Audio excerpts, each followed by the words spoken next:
తెలంగాణ భవన్లో సబితేంద్రారెడ్డి మాట్లాడుతున్నారు. లైవ్ చూద్దాం.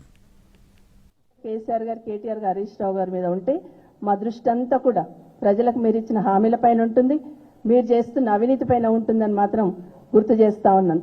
ఇక సిట్ విషయంలో సిట్ వేస్తున్నారు కదా, నేను కూడా ఈ ప్రభుత్వం కాదు పోలీస్ అధికారులను కోరుతా ఉన్నాను. ఎందుకంటే మొన్న ఒక పేపర్లో చదివాను నేను, సిట్ అనేది ముఖ్యమంత్రికి సంబంధం లేకుండా అధికారులే వేస్తున్నారు అన్నారు. కాబట్టి నేను కూడా అధికారులను అడుగుతా ఉన్నాను, మరి ఇప్పుడు సిట్ వేయండి. మంత్రుల పంపకాల మీద గొడవ జరుగుతుంది, ప్రతిరోజు పేపర్లు వస్తుంది, దాని మీద సిట్ వేయండి.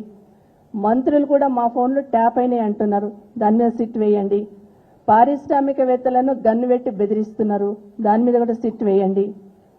ఈ ప్రభుత్వం వచ్చిన తర్వాత పేదల భూములను విచ్చలవిడిగా లాగేసుకుంటున్నారు, దాని మీద కూడా సిట్ వేయండి. ఎందుకంటే మీకు ముఖ్యమంత్రి గారి పర్మిషన్ అక్కర్లేదు కదా.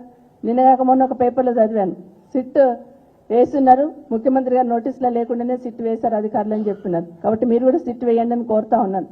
ఇదే కాకుండా ఈరోజు ఫోన్ ట్యాపింగ్ మీద ఇంత గోల చేసి హంగామా చేస్తూ ఉన్నారు. అసలు ఫోన్ ట్యాపింగ్ అనేది గతంలో ఉందా లేదా? కేసీఆర్ గారు వచ్చిన తర్వాతనే ఫోన్ ట్యాపింగ్ విషయం వచ్చిందా? ఇది తప్పకుండా చెప్పాలి. మరి గౌరవ ముఖ్యమంత్రి గారిని కూడా నేరుగా అడుగుతా ఉన్నా, మరి ఇప్పుడు ఫోన్ ట్యాపింగ్ జరుగుతుందా జరుగుతలేదా? అసలు ఫోన్ ట్యాపింగ్ ఎందుకు చేస్తున్నారు, ఎందుకు చేస్తారు? అసలు పోలీస్ డిపార్ట్మెంట్లో ఒక వింగ్ సైలెంట్గా పనిచేస్తూ ఉంటుంది. దేశ భద్రత కోసం కానీ రాష్ట్ర భద్రత కోసం కానీ ఆ వింగ్ సైలెంట్ పనిచేస్తుంది.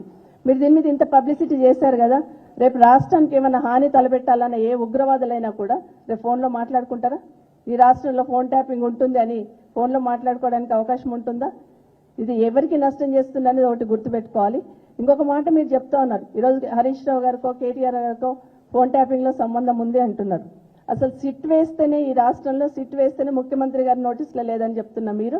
మరి ఫోన్ ట్యాపింగ్ అనేది మంత్రుల వరకు వస్తుందా? మంత్రులు ఆదేశిస్తే ఫోన్ ట్యాపింగ్ జరుగుతుంది అనేది దయచేసి గమనించమని కోరుతా ఉన్నాను. అసలు ఆ డిపార్ట్మెంట్లో ఒక వింగ్ సైలెంట్గా పనిచేస్తూ ఉంటుంది. రాష్ట్ర భద్రత కానీ ప్రజల భద్రత కోసం సైలెంట్గా పనిచేసే వింగ్ని ఈరోజు మీరు బహాపట్టంగా చెప్పేసి దానివల్ల నష్టం జరిగేటట్టు చేస్తుంది అనేది వాస్తవం. ఇప్పటికీ అడుగుతా ఉన్నాను, అసలు ఫోన్ ట్యాపింగ్ ఈ రాష్ట్రంలో మరి మీరు చేస్తున్నారా లేదా?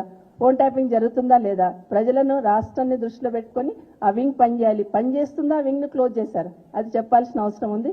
ఎందుకంటే ఏదీ లేదు కాబట్టి ఏదో ఒక రకంగా బీఆర్ఎస్ పార్టీ నాయకులను టార్గెట్ చేయాలనే ప్రయత్నంలో భాగంగానే మీరు ఈరోజు ఈ సిట్ వేసి ఫోన్ ట్యాపింగ్ దాన్ని ఎంక్వైరీ చేస్తున్న విషయాన్ని ప్రజలు ఇప్పటికే గమనించున్నారు. మీరు ఎన్ని రకాలుగా భయపెట్టాలని ప్రయత్నం చేసిన, ఎన్ని రకాలుగా టార్గెట్ చేయాలని చేసిన ప్రయత్నం చేసిన బీఆర్ఎస్ పార్టీకి సంబంధించిన నాయకులు ప్రజల కోసమే పోరాటం చేస్తారు, ప్రజల కోసమే ప్రశ్నిస్తారు. తెలంగాణ రాష్ట్రానికి నష్టం జరిగితే ఎట్టి పరిస్థితుల్లో రాజీ పడరు అనేది ఇప్పటికీ తెలంగాణ రాష్ట్ర ప్రజలందరూ కూడా స్పష్టంగా తెలుసు. మీరు ఎన్ని రకాల ఇబ్బందులు పెట్టాలని ప్రయత్నం చేసినా ప్రజల పక్షాన మీరు ఇచ్చిన 6 గ్యారెంటీలు, మీరు చెప్పిన 420 హామీలు అమలయ్యేంత వరకు ప్రశ్నిస్తూనే ఉంటాం, ప్రజల పక్షాన పోరాటం చేస్తూనే ఉంటాం. Thank you.